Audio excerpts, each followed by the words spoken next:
It took years after recreational pot sales were legalized in Maine for growing operations and storefronts to start popping up, and the industry is now firing on all cylinders. At last count, there are some 91 recreational marijuana dispensaries across the state, nearly 24 in Portland and South Portland alone.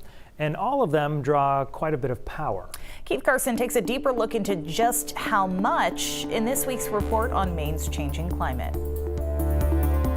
Maine may be known for blueberries, potatoes, and milk, but none of those are our most valuable crop.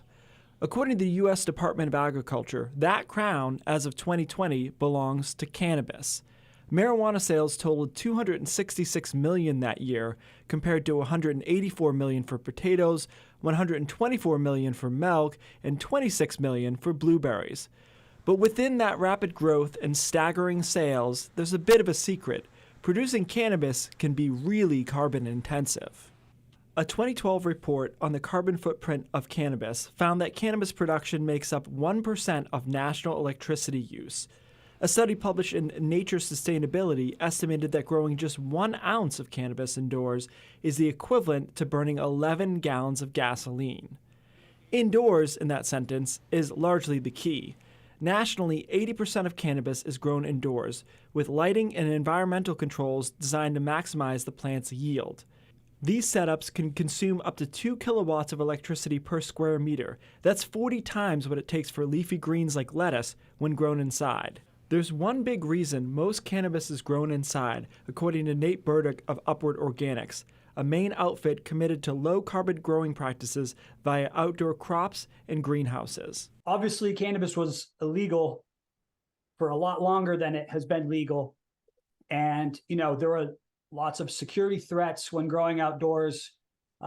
And so people started to move their growing operations indoors. There are other advantages to growers too, like being able to grow year-round and mostly avoiding the perils of severe weather on their crop. In the summertime, when those severe thunderstorms come in, they get a pretty good running start at us.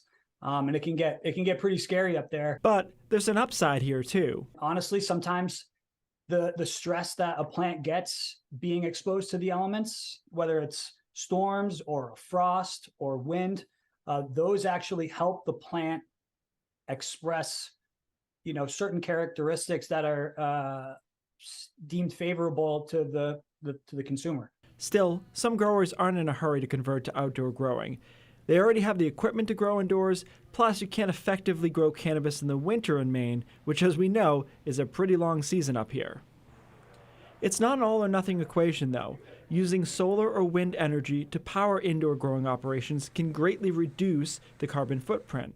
In addition, switching to LED lights and better ventilation systems can reduce the amount of energy required overall.